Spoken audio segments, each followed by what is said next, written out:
Hi guys and welcome back to the channel Deepak Yadav Education. Welcome to the Daily Hindu News and Editorial Analysis of 7th of September 2025. तो guys आज है तारीख 7 सितंबर 2025 और है Sunday. देखेंगे आज के द हिंदू कंप्लीट न्यूज़पेपर को एनालाइज करेंगे। बट लेक्चर में आगे बढ़ने से पहले अगर आपको इस लेक्चर का पीडीएफ चाहिए तो क्या करना है, सबसे पहले डाउनलोड करना है टेलीग्राम, देन उसके बाद जाके सर्च बॉक्स में टाइप करना दीपक यादव एजुकेशन पीडीएफ। आपको ये टेलीग्राम चैनल मिल जाएगा। यहाँ से आप डेली बेसिस पे इन लेक्चर के पीडीएफ डॉक्यूमेंट्स को डाउनलोड कर पाओगे। नाउ हमेशा की तरह हम लोग अपने लेक्चर को एक मैप के क्वेश्चन के साथ स्टार्ट करेंगे। तो आज आप सभी को मैप में जाकर देखना है सर्बिया को कहाँ पर है एग्जैक्टली लोकेटेड, इसको अच्छे से मैप में देखना। देन उसके बाद आकर नीचे कमेंट सेक्शन में टाइप करना, जिससे कि आप लोग इसको लंबे समय तक याद रख पाओगे। तो चलिए फिर शुभारंभ करते हैं। आज के सेशन में जो भी रेलिवेंट चीज़ें हैं उसको पढ़ते हैं, क्योंकि जनरली क्या होता है, मैक्सिमम चैनल्स के ऊपर में संडे का न्यूज़पेपर कवर नहीं होता है। लेकिन आपने दोस्तों संडे का न्यूज़पेपर हर हालात में पढ़ना है, क्योंकि बहुत सारे टॉपिक्स होते हैं जो कई बार पूछ लिए जाते हैं। एग्जाम्पल के तौर पे मैंने 2025 के प्रीलिम्स का जब एनालिसिस किया था तो उसमें बहुत सारे ऐसे ऐसे क्वेश्चंस आपको दिखाए थे जो पूछे गए थे, जो डायरेक्टली संडे के न्यूज़पेपर से उठाए गए थे। फॉर एग्जाम्पल अभी मैं आपको एक दो क्वेश्चन गिना सकता हूँ। फॉर एग्जाम्पल जैसे मैवराना वन चिप के बारे में डिस्कशन हम लोगों ने किया था, वो हमने संडे में किया था, 2025 के प्रीलिम्स में पूछ लिया गया। कुछ टॉपिक्स हैं जो आपने पढ़ने हैं। मैं संडे का न्यूज़पेपर कभी कवर करता हूँ, कभी यहाँ पर आपको पता होगा बीच में हम दूसरे सोर्सेज को भी कवर करते हैं, ठीक है। लेकिन उस दिन भी जो आपके पुराने आर्टिकल्स होते हैं, यानी कि न्यूज़पेपर में जो आर्टिकल्स पब्लिश होते हैं, वो भी कवर किए जाते हैं। तो अपना सेशन जो है थोड़ा आज का एंजॉयबल होने वाला है। रीज़न यह है क्योंकि आज थोड़े इंटरेस्टिंग टॉपिक हैं और हम आज दो ट्राइब्स के बारे में भी डिस्कशन करने वाले हैं। न्यूज़पेपर में एक बोडो ट्राइब चर्चाओं में है, बोडोलैंड के बारे में डिस्कशन करेंगे, क्या समस्या रही है असम में वो डिस्कशन करेंगे। अपतनी ट्राइब के बारे में बात करने वाले हैं। अपतनी ट्राइब जो यहाँ पर अपने नोज़ में प्लग्स पहनती हैं, उनके पीछे का रीज़न क्या है, वो सब चीज़ें दोस्तों हम लोग समझेंगे। फिर उसके बाद श्रीलंका चलेंगे। कच्चातीवू आइलैंड का जो इशू है वो आज न्यूज़पेपर में पब्लिश हुआ है, उसको डिस्कस करना ज़रूरी है। देन कार्बन स्टोरेज टेक्नोलॉजी आज चर्चाओं में है, क्योंकि संडे में साइंस एंड टेक वाले पोर्शन ज़्यादा आते हैं। तो साइंस एंड टेक के पेज पे दोस्तों आपको जो rock based carbon storage system होता है ना, उस टेक्निक के बारे में आर्टिकल पब्लिश हुआ है, बहुत शानदार है। तो अच्छे से सेशन को सुनिए और फिर उसके बाद में छोटा सा सेशन रहेगा, अपना बाकी काम फिर बाद में करते रहना। तो दोस्तों पहला जो हमारा न्यूज़पेपर का आर्टिकल है ये आपको मिल जाएगा पेज नंबर 5 पर, ठीक है। ये रहा वो एग्जैक्ट आर्टिकल। क्या मामला है थोड़ा सा समझ लेते हैं कि सर ये चर्चाओं में क्यों है। देखो जीआई टैग को लेकर यहाँ पर मांग की जा रही है, क्योंकि हम बात करते हैं असम की या फिर हमारे नॉर्थ ईस्टर्न रीजन की। तो नॉर्थ ईस्टर्न रीजन का जो कल्चर है वो बहुत ही ज़्यादा डाइवर्स है। इतनी सारी ट्राइबल कम्युनिटीज़ आपको देखने को मिलती हैं। उन सभी ट्राइबल कम्युनिटीज़ का अपना खुद की संस्कृति है, ठीक है, खुद का एक ट्रेडिशन है, खुद के कस्टम्स हैं, खुद के कल्चर आपको देखने को मिलेंगे। तो उसकी सुरक्षा की वह लोग बहुत समय से मांग करते हुए आए हैं। उसी प्रकार से दोस्तों यहाँ पर बोडोलैंड की जो मांग है वो भी उठी थी। आपको बोडोलैंड के बारे में पता है? नहीं पता है तो मैं आपको समझाता हूँ। देखो दोस्तों, जब हम नॉर्थ ईस्ट इंडिया चलते हैं तो यह है आपका असम का मैप। तो एक समय था कि असम के अंदर में, जैसे फॉर एग्जांपल ये जो बाउंड्री लग रही है, ठीक है, जो ये आपको चार असम के डिस्ट्रिक्ट दिखाई दे रहे हैं, 1 2 3 और ये 4th डिस्ट्रिक्ट, ये चारों के चारों डिस्ट्रिक्ट भूटान के पास में है। मतलब कि भूटान से बॉर्डर को शेयर करते हैं, भूटान के बॉर्डर के पास में आपको ये देखने को मिलेंगे। ये असम का हिस्सा है। अब दोस्तों ये जो चारों डिस्ट्रिक्ट आप देख रहे हैं, जिसका एक का नाम है कोकराझार, दूसरा है चिरांग, तीसरा है बक्सा और चौथा है उदयगिरी। तो पता है ये चारों के चारों डिस्ट्रिक्ट्स मिला के ही बोडोलैंड बनता है। क्या बनता है? बोडोलैंड। अब इसको सर बोडोलैंड क्यों कहते हैं? क्योंकि इस बोडोलैंड में जो सबसे ज़्यादा ट्राइबल कम्युनिटी रहती है या सबसे ज़्यादा ट्राइब्स जो रहती हैं वो बोडो ट्राइब्स हैं। तो बोडो यहाँ पर एक ट्राइबल कम्युनिटी का नाम है, इनकी संख्या सबसे ज़्यादा है। वैसे और भी ट्राइबल कम्युनिटीज़ यहाँ पे रहती है, अभी मैं आपको पढ़ाऊंगा, लेकिन बोडो यहाँ की मेन ट्राइब है, इसलिए इसका नाम बोडोलैंड रखा गया। अब एक और क्वेश्चन आएगा हमारे दिमाग में, सर ये बोडोलैंड क्या है? मतलब कि अलग से कोई टेरिटरी घोषित कर दी गई है? अलग से कोई टेरिटरी घोषित नहीं कर दी गई है। मैं आपको बता दूं, एक समय पर इन ट्राइबल कम्युनिटीज़ की मांग चल रही थी कि हमें ये जो हिस्सा है ना, ये अलग से तोड़ कर दे दिया जाए। ये सेपरेट, यहाँ पर आप अब कह सकते हैं सेपरेट रीजन की मांग कर रहे थे। जैसा आपको पता है नॉर्थ ईस्ट इंडिया में बहुत सारी जगहों पे सेपरेट रीजन की मांग होती है। नागालैंड के बारे में आपने सुना होगा, जो नागालैंड को तोड़कर बनाने की बात होती है। ऐसे जगह जगह पर यहाँ पर अलग अलग ग्रुप्स इकट्ठे हो जाते हैं, वो खड़े हो जाते हैं और वो यहाँ पर एक सेपरेट रीजन की मांग करते हैं। तो वैसे ही बोडोलैंड की मांग चल रही थी और इस बोडोलैंड की मांग में अगर आप लोग देखोगे तो जो बोडो ट्राइब्स हैं ये कह रहे थे कि हमारा जो कल्चर है, देखिए हम चाहते हैं अपनी कल्चर की प्रोटेक्शन करना। धीरे धीरे करके यहाँ पर और भी कम्युनिटीज़ ऐड अप होती चली जा रही हैं, जिससे यहाँ पर इनका जो कल्चर है वो ख़त्म हो जाएगा। तो इन्होंने मांग की लंबे समय से, और मांग करते करते दोस्तों बड़े सारे बवाल हुए। देन फाइनली जाके यहाँ पर क्या होता है, एक अग्रीमेंट होता है, और उस अग्रीमेंट के बारे में आपने सुना होगा, हमने नाम दिया है बोडो अकॉर्ड। ठीक है, इस बोडो अकॉर्ड में कौन कौन शामिल था?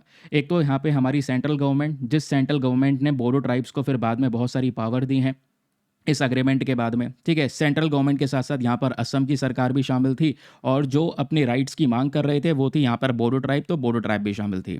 तो इन तीनों के बीच में ये अग्रीमेंट होता है जिसको नाम दिया गया है बोडो अकॉर्ड। ध्यान रखना सर, बोडो अकॉर्ड से हुआ क्या? बोडो अकॉर्ड से दोस्तों यहाँ पर ये जितने भी इस पर्टिकुलर रीजन में ट्राइबल कम्युनिटीज़ रहती थी यानी बोडो ट्राइब्स, इनको अपना खुद का काउंसिल दे दिया गया। ठीक है, जिसको यहाँ पे आप कई बार बोलते हैं ऑटोनॉमस डिस्ट्रिक्ट काउंसिल, एडीसी, यहाँ पर इनको दे दिया गया। यानी अपने काउंसिल के माध्यम से ये सारे डिसीजंस ले सकते हैं, डिसीजंस लेने की सारी पावर्स इनके पास में आ गई है। और उस काउंसिल को नाम दिया गया बोडोलैंड टेरिटोरियल काउंसिल। दोस्तों ध्यान रखिएगा इसके बारे में, समझ गए?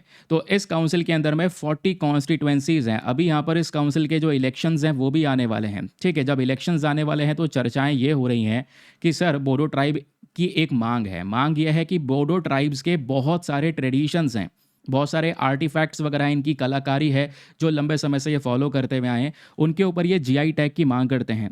क्योंकि जीआई टैग अगर मिल जाएगा तो इनके इन सभी आइटम्स को एक प्रोटेक्शन मिल जाएगी, सुरक्षा मिल जाएगी। क्योंकि जीआई टैग के बारे में आप पढ़ते हैं, जीआई टैग क्या है? ठीक है, यह है जोग्राफिकल इंडिकेशन कि भाई एक पर्टिकुलर आइटम जो यहाँ से बिलोंग करता है उसको जीआई टैग का दर्जा दे दिया जाए। जब ये टैग मिल जाता है तो उस आइटम की ऑथेंटिसिटी पता चल जाती है कि ये आइटम केवल यहीं पर मिलता है और इस पर्टिकुलर ट्राइब को बिलोंग करता है। अगर ओरिजिनल आइटम चाहिए तो आपको यहाँ पर जाना पड़ेगा बोडोलैंड, वहाँ से इसको लेना पड़ेगा। तो जीआई टैग का ये महत्व है, वो पहचान देता है एक आइटम को। तो दोस्तों मैं आपको बता दूं, ये जो बोडो ट्राइब्स हैं इन्होंने 50 आइटम ऐसे आइडेंटिफाई करे और उन 50 आइटम्स पे ये जीआई टैग की मांग कर रहे हैं। और इलेक्शन में इस मुद्दे को उठाया जा रहा है कि ये 50 आइटम है जिस पे जीआई टैग की मांग की गई है। ठीक है, इसमें से 21 आइटम्स के ऊपर ध्यान रखना, इन 50 में से 21 आइटम्स ऐसे हैं जिस पे जीआई टैग ऑलरेडी दे दिया गया है। वो 21 आइटम्स कौन कौन से हैं यहाँ पर क्लियरली मेंशन किया गया है। इन 21 आइटम्स में दोस्तों यहाँ पर ये अलग अलग नाम है, जैसे कुछ कपड़े हैं, इनके टेक्सटाइल्स वगैरह हैं, म्यूजिकल इंस्ट्रूमेंट हो गए, एल्कोहलिक बेवरेजेस हो गए, कुछ खाने पीने की चीज़ें, क्विजीन वगैरह हो गया, तो उसके अलावा रेयर मेडिसिनल प्लांट्स हो गए। नाम ये सारे के सारे हैं, अभी मैं आपको बताऊंगा। तो ये 21 आइटम्स को ऑलरेडी जीआई टैग दिया जा चुका है। अब ये डिमांड करते हैं कि भाई 21 तो मिल गए, लेकिन हमने यहाँ पर कितने पे जीआई टैग मांगा था? देखो ये जो डिमांड उठी थी वो ये उठी थी कि 50 आइटम्स पे जीआई टैग चाहिए, और ये 50 आइटम क्वालिफाई भी हैं, इन पे जीआई टैग दे दो। इनमें से 21 को तो जीआई टैग मिल गया, बचे कुछ दोस्तों आइटम्स जो है उस पे भी जीआई टैग की मांग कर रही है ये बोडो ट्राइबल कम्युनिटी, जिस वजह से यहाँ पर ये न्यूज़ में बना हुआ है। आई होप आपको ये पूरा स्ट्रक्चर समझ में आया है। पेज नंबर 5 पे आर्टिकल प्रेजेंट है, बहुत ही ज़्यादा शानदार है, बहुत ही ज़्यादा इंपॉर्टेंट है, और एग्जामिनेशन में बहुत सारे क्वेश्चन यहाँ से बन सकते हैं। तो ये केवल न्यूज़ आर्टिकल पढ़ के मत जाइएगा, क्योंकि मैं आप लोगों को पहले भी बता चुका हूँ, जो यहाँ पर एनालिसिस होता है वो बाकी सारे एनालिसिस से बिल्कुल अलग है। न्यूज़पेपर एनालिसिस यानी खबर तो आपको मिल गई, साथ ही साथ में आपको सारा हिस्टोरिकल डेटा, आपके नोट्स मिलेंगे और प्रीलिम्स के क्वेश्चंस वगैरह सब कुछ मिलते हैं। तो आइए अपना कुछ लिख लो जो काम की चीज़ें हैं इसमें। बोडो पीस अकॉर्ड क्या था, बोडो ट्राइब्स कौन सी ट्राइब्स हैं, कहाँ पर रहती हैं, उसके अलावा एडीसी क्या होता है, 5th शेड्यूल के अंदर स्टेटस दिया गया।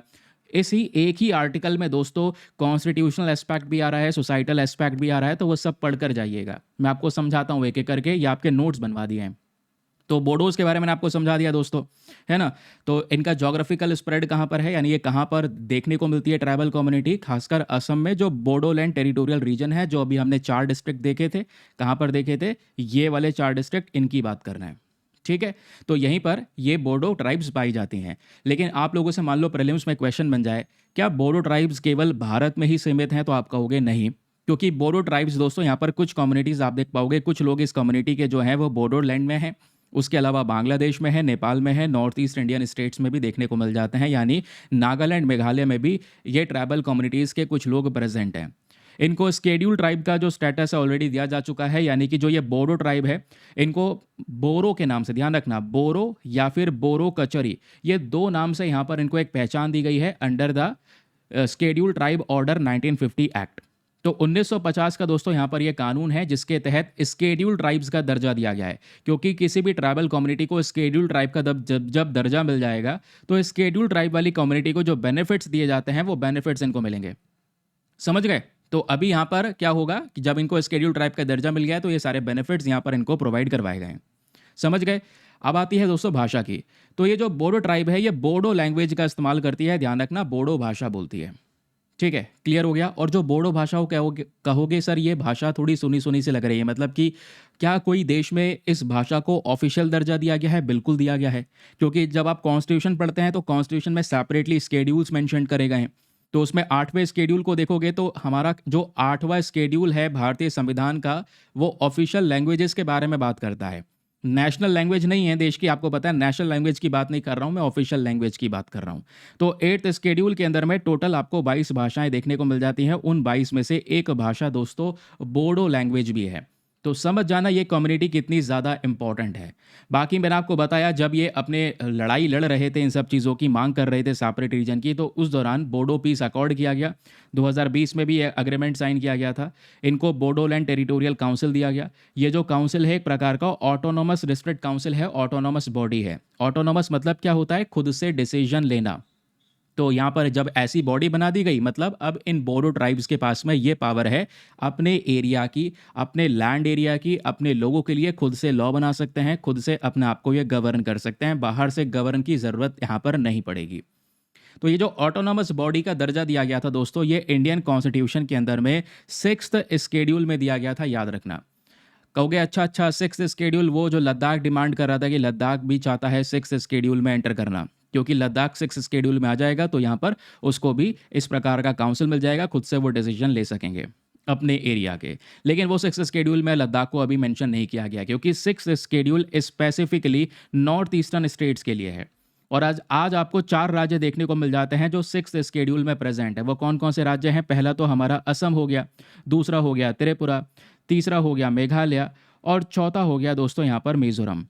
तो इसको आप ऐसे याद रख सकते हैं 80 करके। ठीक है, तो ये 4 राज्य हैं जिसको 6th स्केड्यूल में कवर किया गया है। इनके पास में अपने अपने ऑटोनॉमस काउंसिल्स हैं जिसके माध्यम से ये डिसीजन लेते हैं। तो ये जो बोडो पीस अकॉर्ड यानी अग्रीमेंट हुआ था 2020 में, मैंने आपको बताया ये अग्रीमेंट हुआ सेंट्रल गवर्नमेंट, असम की सरकार और बोडो ग्रुप्स के बीच में। इस अग्रीमेंट के तहत ये डिसाइड हुआ कि जो भी लंबे समय से यानी इन दशकों से लगातार इंसर्जेंसी चल रही थी उसको ख़त्म किया जाएगा। इस एरिया में शांति लेकर आई जाएगी, डेवलपमेंट किया जाएगा और वो भी बोडो ट्राइब के साथ मिलकर ये सारे काम होंगे, जिससे बोडो ट्राइब सहमत हुई। जो सेपरेट रीजन की मांग उठ रही थी वो यहाँ पर मांग खत्म हुई और अब ये इस अग्रीमेंट के हिसाब से सारे काम कर रहे हैं। इनको ये फ़ायदे हुए हैं, इन्होंने क्या क्या अचीवमेंट हासिल करा है। तो दोस्तों ये जितना भी अग्रीमेंट हुआ, इस अग्रीमेंट के तहत यहाँ पर एजुकेशन, हेल्थ, साथ ही साथ में कल्चरल इंफ्रास्ट्रक्चर का डेवलपमेंट हुआ है। बाद में सरकार ने ये डेवलपमेंट्स करे हैं। उसके अलावा जो यहाँ पर एक अलग से बॉडी मांग कर रही थी उनके लिए अलग अलग कार्डर्स बनाए हैं, उनका रिहेबिलिटेशन क्या है, कम्युनिटी को सपोर्ट क्या है। उसके अलावा 700 करोड़ रुपए से ज़्यादा का डेवलपमेंटल प्रोजेक्ट्स लगाए हैं। 1500 करोड़ रुपए से ज़्यादा का स्पेशल पैकेज यहाँ पर अनाउंस किया गया है, वो भी सेंट्रल गवर्नमेंट की साइड से। उसके अलावा पहला बोडोलैंड महोत्सव भी यहाँ पर सेलिब्रेट किया गया है, ध्यान रखिएगा। जब यहाँ पर ये फर्स्ट एनिवर्सरी कंप्लीट हो गई थी इस अकॉर्ड को, तो यहाँ पर ये महोत्सव वगैरह भी सेलिब्रेट हुआ है। तो जब ये अग्रीमेंट हुआ था 2020 में, तो बोडोलैंड को क्या क्या मिला, ये मैंने एक छोटा सा फोटो मुझे मिला है शानदार सा, मैंने लगा दिया, इसको आराम से पढ़ सकते हैं। ये कॉलेज मिले, कैंसर हॉस्पिटल मिला, ठीक है, कौन कौन से फैसिलिटीज़ यहाँ पर इनको मिली हैं वो सारी फैसिलिटीज़ यहाँ पर लिखी हैं। तो ये जो बोडोलैंड टेरिटोरियल एरिया है दोस्तों, ध्यान रखिएगा, जिसकी हम बात कर रहे हैं बीटीसी, जिसको यहाँ पर ये बोला जा रहा है, इसको ये सारे के सारे पावर्स, ये सारे बेनिफिट्स मिल गए थे। और 6th स्केड्यूल में भी इसको मेंशन कर दिया गया था। मैंने आपको बताया 6th स्केड्यूल के बारे में, सर ये ऑटोनोमस डिस्ट्रिक्ट काउंसिल प्रोवाइड करवाता है। यानी किसी भी राज्य को अगर आप 6ठे स्केड्यूल में ऐड कर दोगे भारतीय संविधान में, तो उसको ऑटोनोमस डिस्ट्रिक्ट काउंसिल बनाने की पावर मिल जाएगी। जैसे आज ये 6ठा स्केड्यूल का 6ठे स्केड्यूल जो है ये 4 राज्यों में आपको देख सकते हैं देने को मिल जाता है। और वो 4 राज्य कौन कौन से हैं मैंने आपको बताया, असम, मेघालय, त्रिपुरा, मिजोरम। 80 करके यहाँ पर आप ध्यान में रख सकते हैं। ठीक है, तो 6 शेड्यूल की बात हो गई। लेकिन उसके अलावा दोस्तों कॉन्स्टिट्यूशन के अंदर में हमारे पास में कुछ आर्टिकल्स हैं जो ये पावर्स इन ट्राइबल कम्युनिटीज़ को देते हैं। फॉर एग्जांपल आर्टिकल 244A, ये भी ऑटोनॉमस डिस्ट्रिक्ट और काउंसिल्स की बात करता है। 244B ये पावर्स को डिफाइन करता है कि ऑटोनॉमस डिस्ट्रिक्ट काउंसिल की क्या पावर्स होंगी, क्या फंक्शंस होंगे। कितने लोग होंगे उसमें। फिर आर्टिकल 244C ये डिस्कस करता है ऑटोनोमस डिस्ट्रिक्ट काउंसिल की एडमिनिस्ट्रेटिव, जुडिशियल और फाइनेंशियल पावर्स कैसी कैसी होंगी। ठीक है, तो मेन पर्पस यहाँ पे पता है क्या है? मेन पर्पस है इन ट्राइबल राइट्स को पूरी तरह से प्रोटेक्ट करना, सेल्फ गवर्न करना, यानी अपने आप को खुद से गवर्न करना, अपनी जो कल्चर है स्पेशली उसकी एक पहचान बनाना। तो इसी आधार पे यहाँ पे क्या होता है, ये 6 शेड्यूल के तहत इन राज्यों को ये स्टेटस दिया गया है, ध्यान रखिएगा। तो 6 शेड्यूल के बारे में डिस्कशन कर लिया हम लोगों ने। अच्छा, एक बात और याद रखिए दोस्तों, 6 शेड्यूल भारतीय संविधान में ऐड किया गया था एक कम्युनिटी के रिकमेंडेशन के बेसिस पे। तो उस कम्युनिटी का नाम आप लोगों से पूछा जा सकता है, उस कम्युनिटी का नाम है बोरदोलोई कम्युनिटी। आपसे प्रश्न बन जाए कि बोरदोलोई कम्युनिटी किस चीज़ से एसोसिएटेड है, तो वो हमारे 6 शेड्यूल से एसोसिएटेड है। तो सर आप बार बार ये कह रहे हैं 6 शेड्यूल में सबसे बड़ी चीज़ ये हुई है कि इनको ऑटोनॉमस डिस्ट्रिक्ट काउंसिल मिल गया है। तो सर इस ऑटोनॉमस डिस्ट्रिक्ट काउंसिल का ये करेंगे क्या? इन काउंसिल के तहत इनके पास पे कौन सी पावर आएगी? पहली दोस्तों यहाँ पे देखोगे, जैसे अगर हम एग्जाम्पल लें बोडोलैंड की, तो बोडोलैंड को ये ऑटोनॉमस डिस्ट्रिक्ट काउंसिल मिला क्योंकि असम को ही यहाँ पर पूरी तरह से हमने छठे शेड्यूल में डाल दिया। तो छठे शेड्यूल में डालने के बाद में असम के अंदर जो जो ट्राइबल एरियाज़ हैं, ठीक है, उन ट्राइबल एरियाज़ को खुद से गवर्न करने की पावर हम लोगों ने दे दी। हालांकि पावर को रेगुलेट करने के लिए गवर्नमेंट बैठी है, लेकिन पावर फिर भी इनको मिल जाती है, जिससे ये सेपरेट रीजन की डिमांड करना बंद कर देते हैं। ठीक है, जैसे इनको ऑटोनॉमस डिस्ट्रिक्ट काउंसिल जब बनता है तो एडीसी की पहली पावर होती है लेजिस्लेटिव पावर। जैसे हमारे सरकार की लेजिस्लेटिव, एग्जीक्यूटिव, जुडिशियल पावर्स होती है ना, वैसे ही इन काउंसिल के पास में भी लेजिस्लेटिव, एग्जीक्यूटिव, जुडिशियल पावर्स होती हैं। तो इन काउंसिल की जो लेजिस्लेटिव पावर्स हैं वो क्या हैं कि भाई बहुत सारे कानून बना सकते हैं ये अपने ज़मीन को लेकर, अपने जंगल को लेकर, अपने खेत को लेकर, अपने पानी के रिसोर्सेज को लेकर, अपने सोसाइटी के कुछ नियम कानून हैं उसको लेकर ये खुद से कानून बना सकते हैं। जैसे आज सेंट्रल गवर्नमेंट लेजिस्लेटिव पावर्स को जब फॉलो करती है तो वो हमारे लिए कानून बनाती है। लेजिस्लेटिव पावर्स मतलब कानून को बनाना। फिर उसको लागू करने के लिए क्या होता है, एग्जीक्यूटिव होता है। तो ये वाली पावर्स भी इन काउंसिल के पास में है कि भाई ये कौन कौन से चीज़ें कर सकते हैं। वेलफेयर स्कीम्स को कोई स्कीम लेकर आना चाहते हैं, लागू करना चाहते हैं, लगा सकते हैं। कोई प्रोग्राम डेवलप कर सकते हैं। लोकल गवर्नेंस यहाँ पर इनके हाथ में आ जाता है। जुडिशियल पावर की बात करेंगे तो ये भी पावर्स ऑटोनोमस डिस्ट्रिक्ट काउंसिल को मिल जाती है। जैसे जुडिशियल पावर में सबसे बड़ी पावर क्या होती है कि ये अपने लोकल कोर्ट्स को सेटअप कर सकते हैं, अपने खुद के कस्टमरी लॉज लेकर, यानी कि अपने खुद के ही सोसाइटी के कानून लेके, अपने खुद के ही जो कस्टम लॉज हैं उसके हिसाब से खुद का लोकल कोड ये बना सकते हैं। तो जुडिशियल पावर दी गई है इनको। मतलब आप समझ रहे हैं, ये वाली पावर पंचायती राज के पास में भी नहीं है, जो पंचायती इंस्टीट्यूशंस होते हैं उनके पास भी नहीं है। ये जुडिशियल पावर्स इन काउंसिल को दी गई है। फिर इनको फाइनेंशियल पावर क्या दी गई है कि अपने एरिया में टैक्स का कलेक्शन कर सकते हैं, फाइनेंसेस को मैनेज कर सकते हैं इंडिपेंडेंटली, कोई बाहर से इसमें इंटरफेरेंस नहीं करेगा। ये पावर्स इनको मिल जाती है। फिर उसके बाद आगे सुनिए, कल्चरल प्रिजर्वेशन, कि भाई ये अपने ट्रेडिशंस को, अपनी भाषा को, अपने कस्टम को यहाँ पर ये प्रोटेक्ट करने के लिए कुछ भी लॉ लेकर आ सकते हैं। डेवलपमेंट रोल की बात आती है कि ये बहुत सारे सोशो इकोनॉमिक डेवलपमेंट प्रोग्राम चला सकते हैं अपने ट्राइबल एरियाज़ में। तो ये सारी पावर्स एडीसी के तहत मिलती है, ध्यान रखिएगा। तो अभी बोडोलैंड में क्या चल रहा है मैंने आपको बता दिया है, ये भी जीआई टैग की मांग कर रहे हैं। तो 50 आइटम इन्होंने आइडेंटिफाई करे थे, लेकिन उसमें से 21 आइटम्स के ऊपर ऑलरेडी जीआई टैग दे दिया गया है, जो मैंने आपको अभी थोड़ी देर पहले ही खबरों में पढ़ा दिया था, न्यूज़ में पढ़ा दिया था। जीआई टैग क्या होता है ये आपको पता है, जोग्राफिकल इंडिकेशन। ये एक प्रकार का साइन है जिससे हम एक प्रोडक्ट को पहचान देते हैं कि ये प्रोडक्ट भाई हमारे देश में इस हिस्से से बिलोंग करता है, इन कम्युनिटी ने इसको डेवलप किया है, इस कम्युनिटी को यहाँ पर फिर एक वैल्यू मिलती है, ध्यान रखिएगा। तो अभी जैसे हम बोडोज़ की बात कर रहे हैं, तो बोडो ट्राइब में आप देखोगे जब टेक्सटाइल की बात होती है, यानी बोडो ट्राइब के बहुत सारे कपड़े हैं अलग अलग प्रकार के, जिसमें एक है अरोनोई, दोखोना, ज्वांगबरा। फिर ऐसे म्यूजिकल इंस्ट्रूमेंट में खाम, सिरजा, इन सब को ऑलरेडी ये जो जीआई टैग है वो दिया जा चुका है। अल्कोहलिक बेवरेजेस में यहाँ पर आप देख पाओगे तो माइब्रा हो गया, जू, बिडवी। क्विजीन में यानी खाने पीने की चीज़ें हैं तो इसमें नफन है, गौखा है। फिर मेडिसिनल प्लांट्स में गोंगर, खेरा, दाफनी, ये सारे के सारे प्लांट्स हैं। ये कुछ आइटम्स हैं जिसको ऑलरेडी जीआई टैग दिया जा चुका है। आई होप आप इस बात को अच्छे से समझ चुके हैं। नाउ चलिए आते हैं हम लोग अपने एक इम्पॉर्टेंट क्वेश्चन की तरफ। ये आपके सामने दोस्तों आज का एक प्रश्न दे रहा हूं जो प्रैक्टिस क्वेश्चन है। इस क्वेश्चन को सॉल्व कीजिए, इसका आंसर सभी लोगों को नीचे कमेंट सेक्शन में लिखना है। क्वेश्चन क्या कहता है, consider the following provisions regarding the 6th schedule of the Indian constitution. जो हमारे भारतीय संविधान का छठा शेड्यूल है उसको लेकर आपको ये 3 स्टेटमेंट्स दिए गए हैं, बताना है तीनों में से कौन कौन सा स्टेटमेंट सही है। पहला स्टेटमेंट कहता है कि ये जो शेड्यूल है ये क्या करता है, ऑटोनॉमस डिस्ट्रिक्ट काउंसिल को बनाने की पावर देता है, स्पेशली कुछ ट्राइबल एरियाज़ को यानी वो कौन कौन से ट्राइबल एरियाज़, असम के, मेघालय, त्रिपुरा और मिजोरम के ट्राइबल एरियाज़ को ऑटोनोमस डिस्ट्रिक्ट काउंसिल की पावर देता है। तो क्या सिक्स शेड्यूल ये काम करता है? दूसरा स्टेटमेंट कहता है कि जो ऑटोनोमस डिस्ट्रिक्ट काउंसिल्स हैं, जो सिक्स शेड्यूल के अंदर में आते हैं, इनके पास में सभी प्रकार की पावर्स आ जाती है। सभी प्रकार की पावर्स का मतलब क्या है? जैसे ये अपने जो अलग अलग मैटर हैं, land, forest, water resources, agriculture, custom, वो सब चीज़ें खुद से डील कर सकते हैं।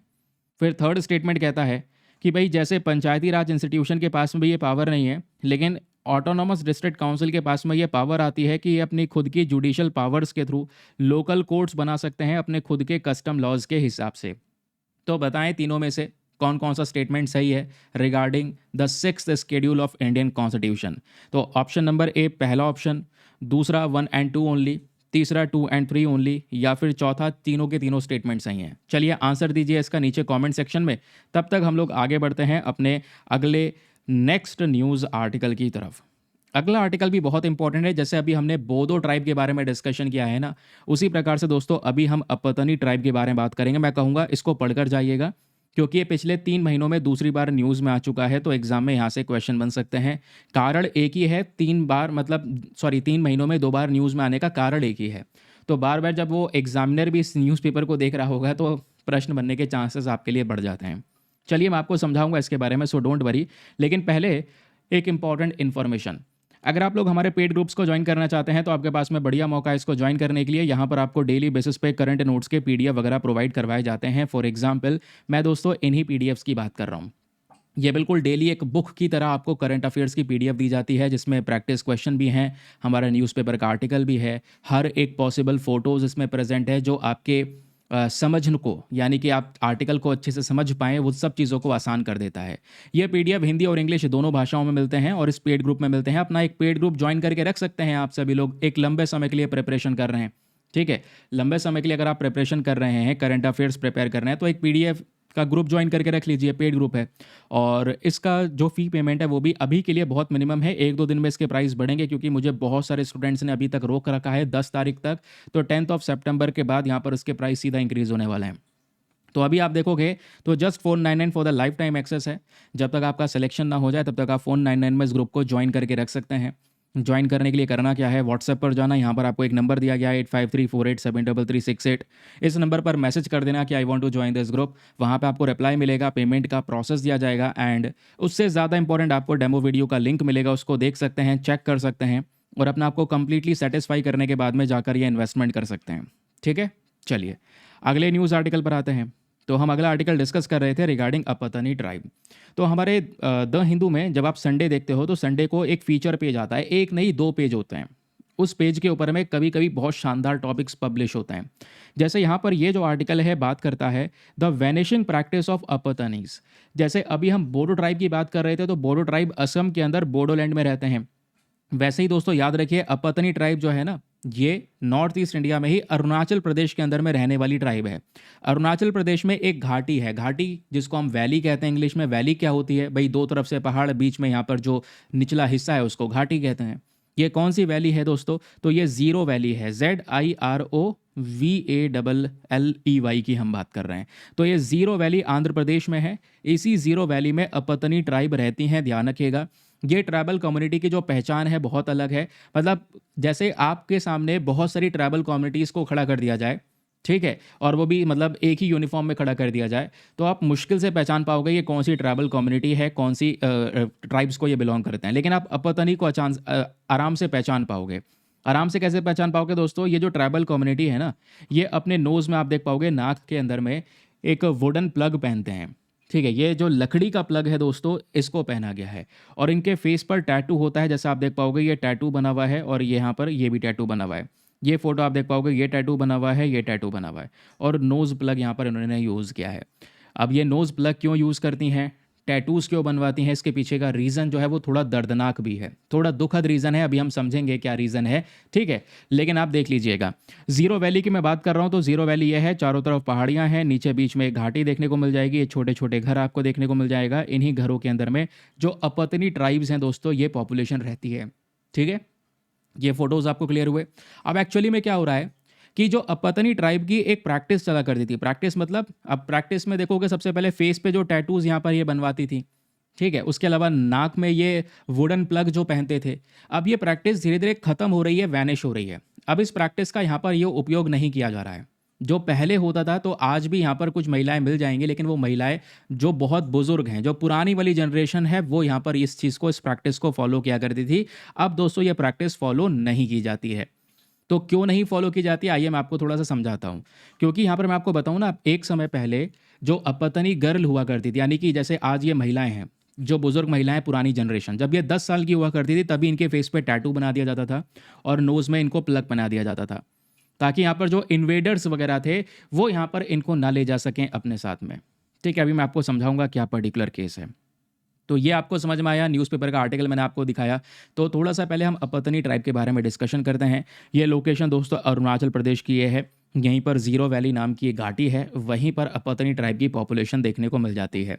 ये इंडिजिनियस ट्राइब है, जैसे मैंने आपको बताया। ये कहाँ पे रहते हैं तो आपको लोकेशन पता ही है, zero valley is the exact location.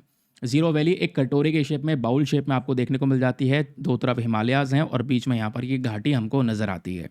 ठीक है, क्लियर हो गया। इसको यूनेस्को टेंटेटिव लिस्ट के अंदर में भी कवर किया गया है, क्योंकि यहाँ पर जो खेती-बाड़ी की जाती है, एग्रीकल्चर प्रैक्टिस जो अपनाई जाती है अपतनी ट्राइब के थ्रू, वो काफ़ी यूनिक है। वो यूनिक कैसे है, मैं अभी आपको समझाऊँगा। ये लोग इंटीग्रेटेड राइस और फिश फार्मिंग भी करते हैं, यानी एक साथ एक ही ज़मीन पे चावल की खेती और मछली पालन। अभी मैं आपको समझाऊँगा वो कैसे किया जाता है। फिर उसके बाद देखोगे तो ये फेशियल टैटू का इस्तेमाल करते हैं, और ध्यान रखिए फेशियल टैटू को तिप्पेई बोला जाता है इनकी भाषा में। फिर जो नाक में जो ये प्लग इस्तेमाल करते हैं, उस प्लग को इनकी भाषा में यापिंग हुल्लो कहा जाता है। एक ज़माने में, मतलब हम पहले की बात कर रहे हैं, इतिहास की बात कर रहे हैं। एक ज़माने में जब यहाँ पर जैसे ये बुज़ुर्ग महिला हैं, ये जब बच्ची हुआ करती थी या फिर ये 10 साल की लड़की हुआ करती थी, तभी यहाँ पर इनके जो, मतलब इनके जो माता-पिता हुआ करते थे या फिर घर में बुज़ुर्ग हुआ करते थे, वो क्या करते थे, इनके फेस पे टैटू करवा देते थे और नोज़ में प्लग पहना देते थे। तो सर क्वेश्चन ये है कि ये नोज़ वाले प्लग की कहानी कैसे आई और ये टैटू वाली कहानी कैसे आई? क्योंकि ये सब जब करते करते हैं तो यहाँ पर इससे क्या होगा, एक व्यक्ति थोड़ा-सा अनअट्रैक्टिव हो जाता है। ठीक है? अब यहाँ पर कुछ लोगों को ये देखने में पसंद नहीं आ रहा होगा। लेकिन दोस्तों यहाँ पर इसकी ओरिजिन स्टोरी भी इसी आधार पे है, क्योंकि इसको शुरू ही ऐसे ही किया गया था ताकि जो महिलाएँ हैं वो अपने आप को लेस अट्रैक्टिव दिखा सकें। ठीक है? लेस अट्रैक्टिव इसलिए दिखा सके क्योंकि उस समय पर पहले बहुत सारे इन्वेडर्स हुआ करते थे जो आक्रमण कर रहे थे इन रीजन में। वो यहाँ पर इनको, यानी कि जो लड़कियाँ हुआ करती थी उस समय पर, उनको उठाकर ले जाते थे। तो उन सब ने अपने आप को प्रोटेक्ट करने का ये तरीका समझा कि हम क्या करेंगे, अपना जो फेस है उसको लेस अट्रैक्टिव बना देंगे। लेस अट्रैक्टिव कैसे बनाएँगे? टैटू चेहरे पे हो जाएगा, ठीक है? नोज़ में प्लग यहाँ पर लग जाएगा, तो इससे उनकी जो अट्रैक्टिवनेस है वो कम हो जाएगी। और धीरे-धीरे करके दोस्तों यहाँ पर क्या होता है, यही सब चीज़ें इनके लिए सिंबल बन जाती हैं। यही सब चीज़ें फिर इनके लिए ही एक ब्यूटी बन जाता है। ठीक है? आज यहाँ पर इनकी एक पहचान बन चुकी है अपतनी ट्राइब की। तो हम पहचानते हैं, हाँ, अपतनी ट्राइब वो है जो नोज़ में प्लग पहनते हैं, फेस पे टैटूज़ होते हैं। तो इनकी पहचान बन चुकी है, इनका सम्मान बन चुका है। शुरू स्टोरी किसी और पर्पज़ से हुई थी, ध्यान रखिएगा। तो कल्चरल इंपॉर्टेंस क्या है? जो महिलाएँ हैं टैटूज़ और प्लग्स के साथ में आज भी काफ़ी रिस्पेक्टेबल मानी जाती हैं, ऑनरेबल मानी जाती हैं और फैमिली की यहाँ पर एक सबसे बड़ी प्राइड मानी जाती हैं। जो नोज़ प्लग ये बनता है, मैंने बताया लकड़ी से बनता है ताकि जो इन्फेक्शन वगैरह है वो ना हो सके। मेटल से इन्फेक्शन होने के चांसेस ज़्यादा हो जाते हैं।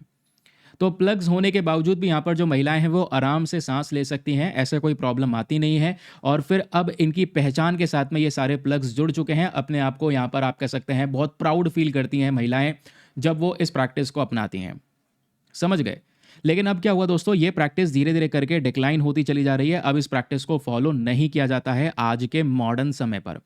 क्योंकि ऑलरेडी 1970s में 1970 में ही इसको बैन कर दिया गया था भारत सरकार के थ्रू।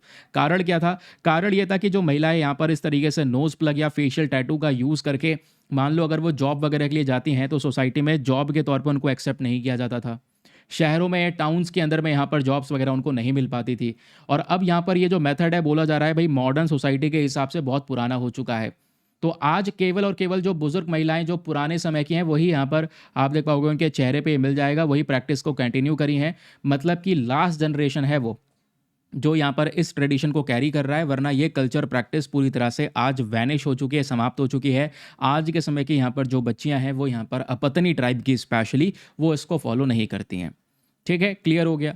तो अपतनी ट्राइब के बारे में ये बेसिक फैक्ट्स हैं, तथ्य हैं, प्लीज़ इनको पढ़कर जाइएगा कि भैया ट्राइबल ग्रुप है, अरुणाचल प्रदेश के ज़ीरो वैली में रहता है और इनकी जो भाषा है, जैसे हम बोडो ट्राइब्स की बात कर रहे थे, वो बोडो लैंग्वेज का यूज़ करते हैं। बोडो लैंग्वेज 22 ऑफिशियल भाषाओं में से एक है। वैसे ही दोस्तों अपतनी ट्राइब की जब हम बात करते हैं तो ये लोग तनी लैंग्वेज का इस्तेमाल करते हैं, ध्यान रखिएगा, तनी लैंग्वेज का। और ये लोग क्या करते हैं, सूर्य देव को और चंद्र देव को पूजते हैं। ठीक है, जब ये वर्शिप करते हैं सन को, जिसको ये अपनी भाषा में अयु कहते हैं, और मून को भी वर्शिप करते हैं, जिसको अपनी भाषा में अथोपी कहते हैं। ठीक है, तो इन दोनों की यहाँ पर ये पूजा करते हैं। अलग अलग प्रकार के त्यौहार यहाँ पर इनके थ्रू सेलिब्रेट किए जाते हैं। फॉर एग्जाम्पल, जैसे आप देख पाओगे फेस्टिवल्स की जब हम बात करते हैं तो एक इंपॉर्टेंट फेस्टिवल आता है द्री फेस्टिवल। इसको यहाँ पर ये ट्राइब सेलिब्रेट करती है क्योंकि जब यहाँ पर फसल की कटाई होती है, बहुत अच्छी कटाई होती है, बहुत अच्छा उपजाऊपना देखने को मिलता है, तो उस दौरान ये फेस्टिवल सेलिब्रेट होता है।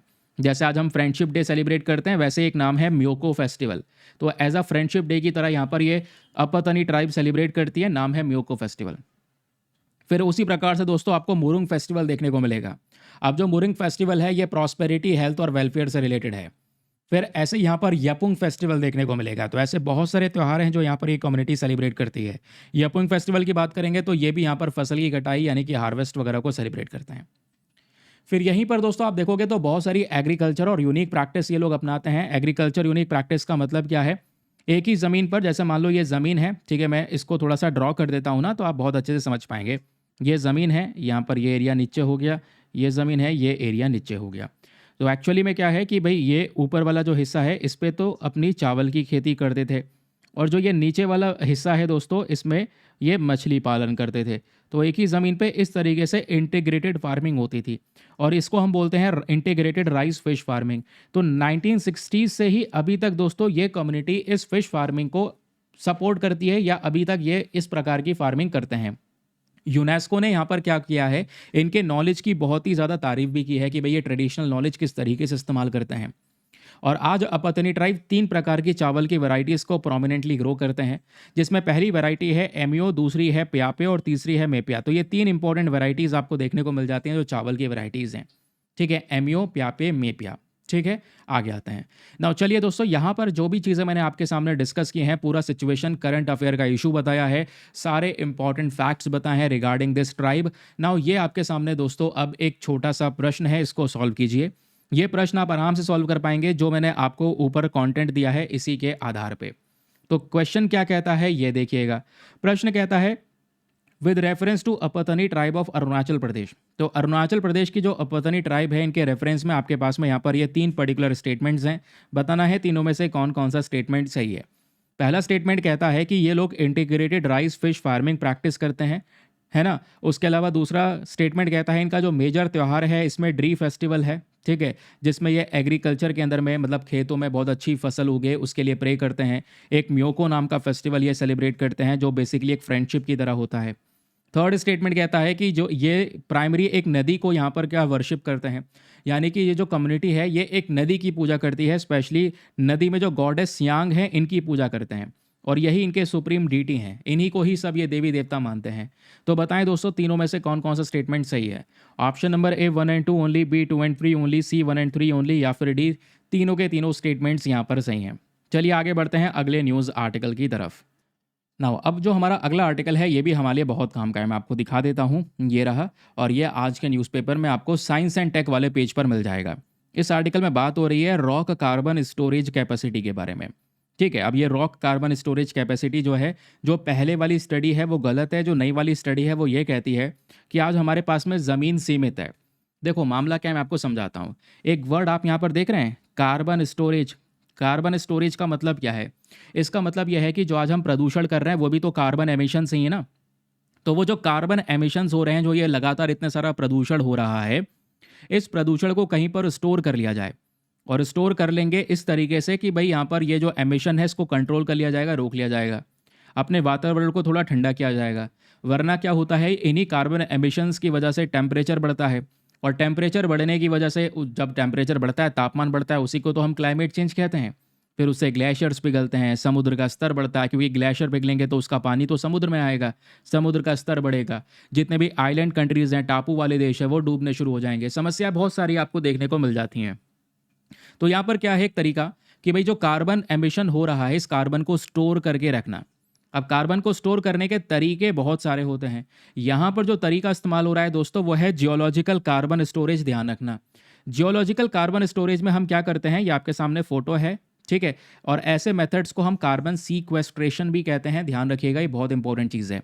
जैसे मान लो हमने एक जगह से बहुत सारा कोयला निकाला था, अब उस जगह पर कोयला खत्म हो चुका है, खदान खाली पड़ी है।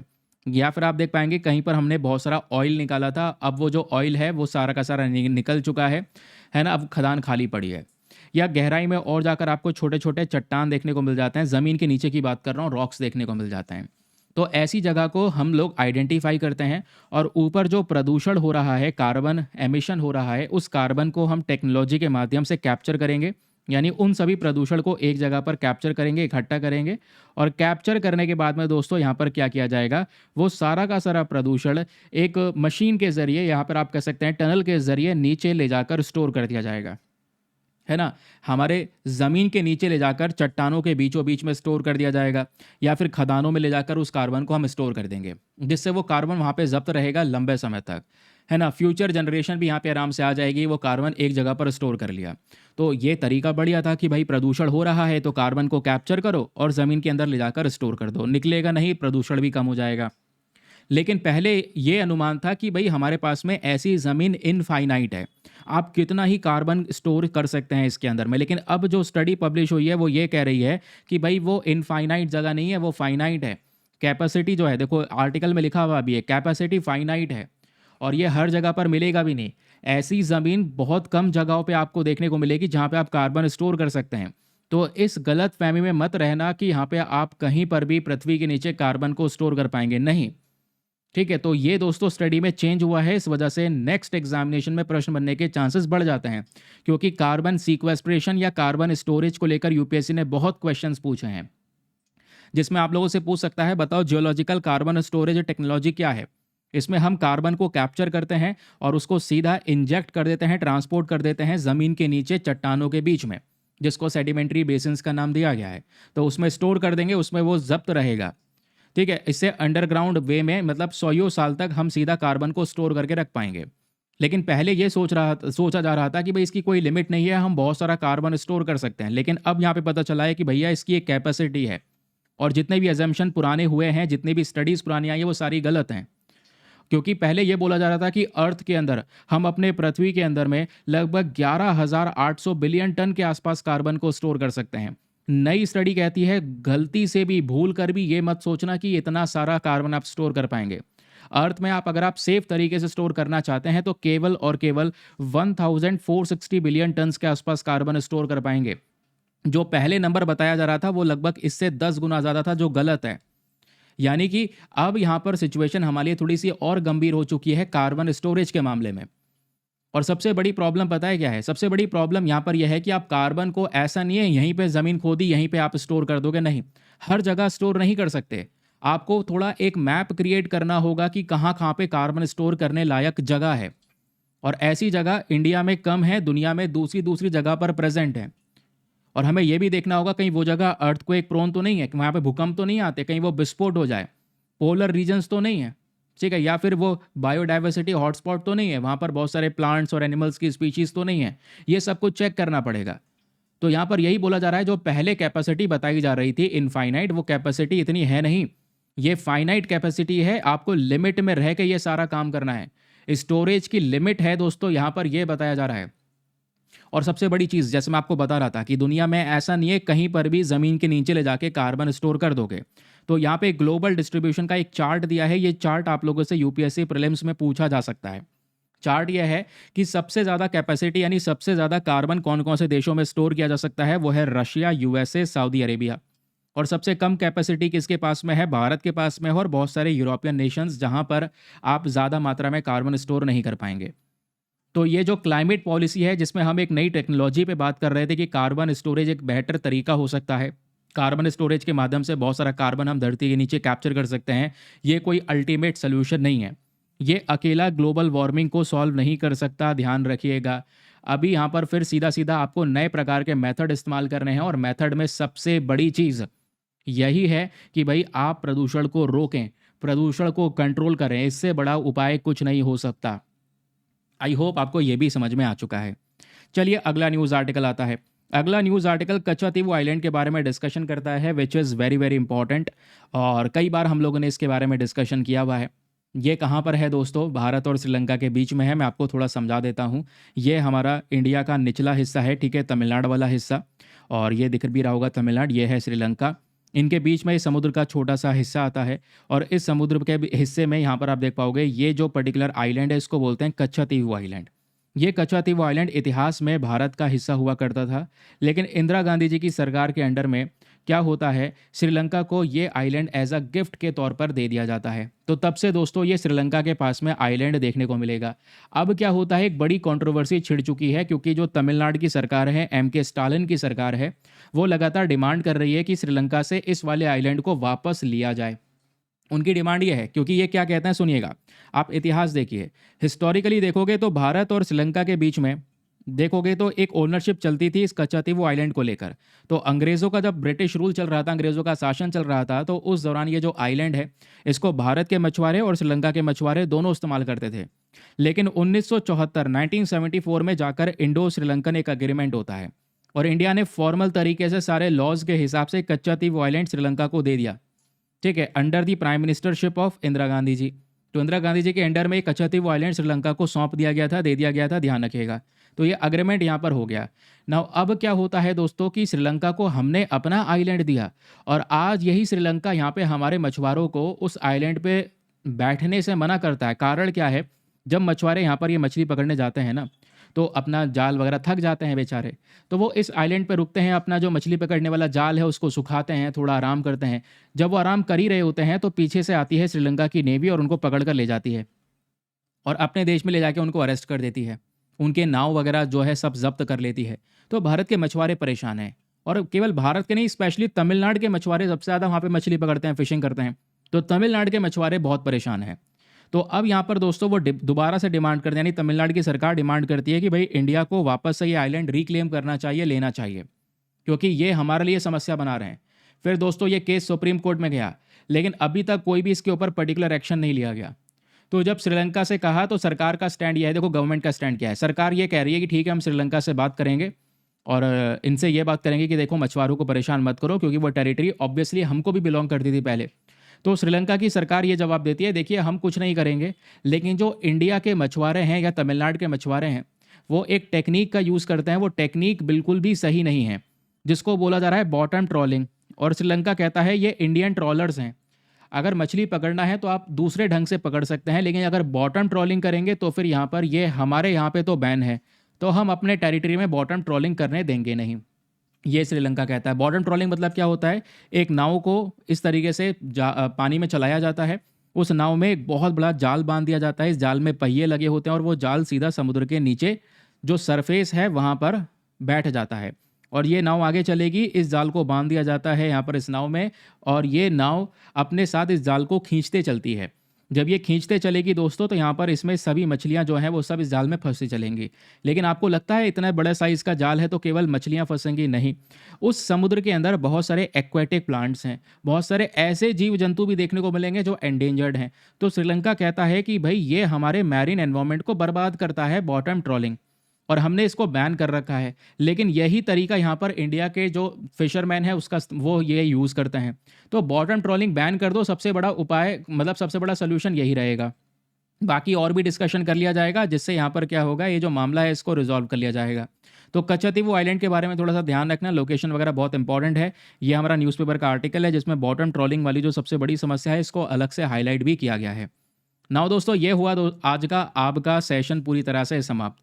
आज के सेशन में और कुछ भी नहीं पढ़ना है, इतना ही पढ़कर जाइएगा। बाकी एक आर्टिकल और है, वो है यूनाइटेड नेशन जनरल असेंबली को लेकर, इसको डिस्कस करना ज़रूरी नहीं है, फ्रंट पेज पर है। मैंने आपको काफ़ी दिनों से बार बार बता रहा था कि भाई यूनाइटेड नेशन जनरल असेंबली की एक बड़ी मीटिंग होगी इस महीने, जिसमें दुनिया भर के कंट्रीज़ अपने स्पीच देंगे। तो ये जनरल असेंबली का 80वां सेशन होने वाला है, जो 23 से लेकर 29 सितंबर तक चलेगा। तो पीएम मोदी का भी जाना था, बट पीएम मोदी इस मीटिंग को स्किप करने वाले हैं, ऐसा बताया जा रहा है। तो जनरल असेंबली में भारत की साइड से जो स्पीच दी जाएगी वो हमारे जयशंकर साहब देंगे, तो देखा जाएगा इस पे क्या-क्या चीज़ें होती हैं, क्या डेवलपमेंट्स होते हैं, थोड़ा वेट कीजिए क्योंकि ये ऑटोमेटिक न्यूज़ में रहेगा 23 से लेकर 30 सितंबर तक। ठीक है? चलिए फिलहाल आज के लिए सेशन में इतना ही, मिलते हैं आप लोगों से नेक्स्ट वीडियो में और अपना पेड ग्रुप वगैरह जॉइन कर लेना, ठीक है? लंबे समय के लिए प्रिपेयर कर रहे हो तो जॉइन करके अपना रख सकते हो। तो आज के लिए bye-bye, have a nice day, thank you and जय हिंद।